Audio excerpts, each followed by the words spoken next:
Sterlite, the history of copper plant in Tamil Nadu. A sea of people, both young and old, and not less than 50,000 in numbers, flooded the streets of Tuticorin, demanding immediate closure of the Vedanta's Sterlite Industries. They gathered to bring attention to the plight of people of the coastal town who had been affected for more than 2 decades by the poisonous gas and industrial effluents released by the Sterlite Industries.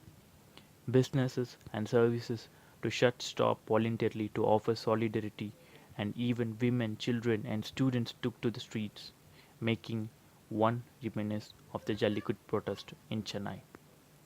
To understand why people are angry, we gathered and presenting you the Sterlite's notorious history in the region.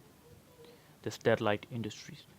Sterlite Industries is a copper smelter complex is run by the Sterlite Copper, a business unit of Vedant Limited, which is a subsidiary of London-based metal manufacturing and mining group Vedanta Resources. Its owner is Anil Agarwal from Bihar, who started as a scrap dealer, is now worth $3.3 million.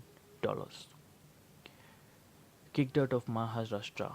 In 1992, Sterlite was allocated 500 acres of land in Ratnagiri, Maharashtra to set up a 60,000 ton per annum copper smelter and associated the facilities by the Maharashtra government.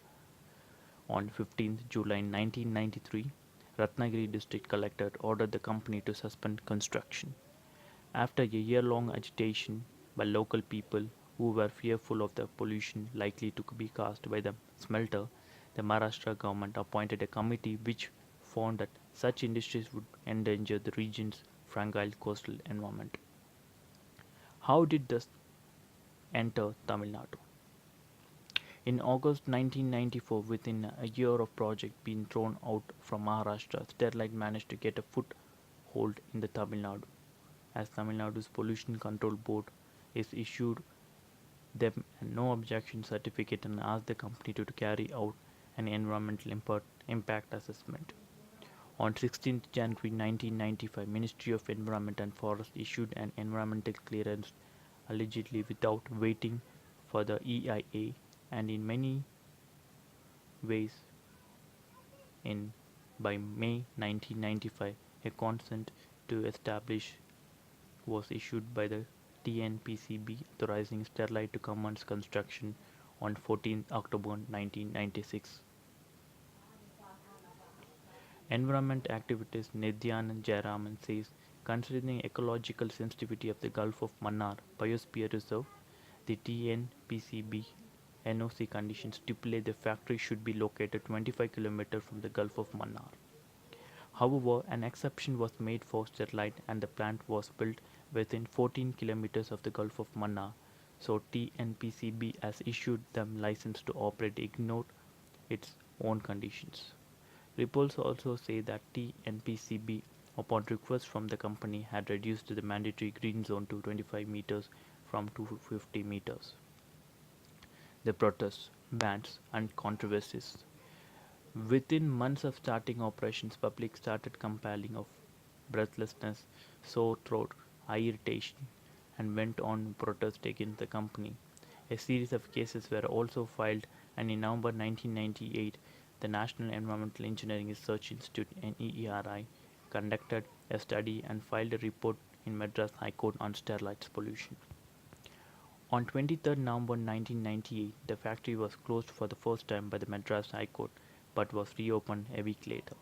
The Madras High Court asked NERI to conduct another study and the plant was given a clean chit. In 1999, 11 workers at the All India radio station near Sterlite complained of distress due to gas leak and had to be hospitalized. On 22 September 2004, a Supreme Court monitoring committee recommended the environment clearance for the company proposed expansion from 391 to 900 tons per day should not be given. But the next day, the Ministry of Environment and Forest issued an environment clearance to Sterlite for plants it had already begun to construct.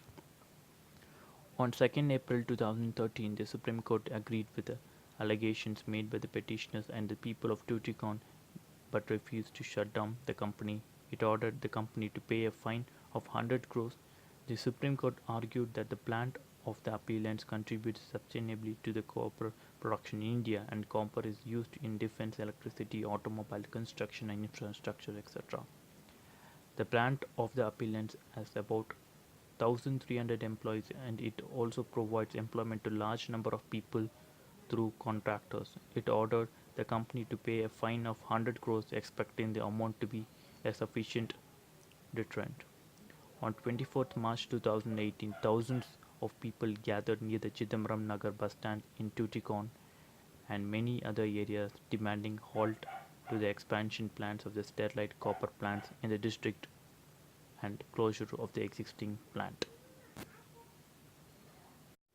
Support us to ban Sterlite, to save the lives of the people in Tuticorin and various places in Tamil Nadu. Join and support the protest against Sterlite in Chennai and various parts of Tamil Nadu. Ban Sterlite. Live and let live.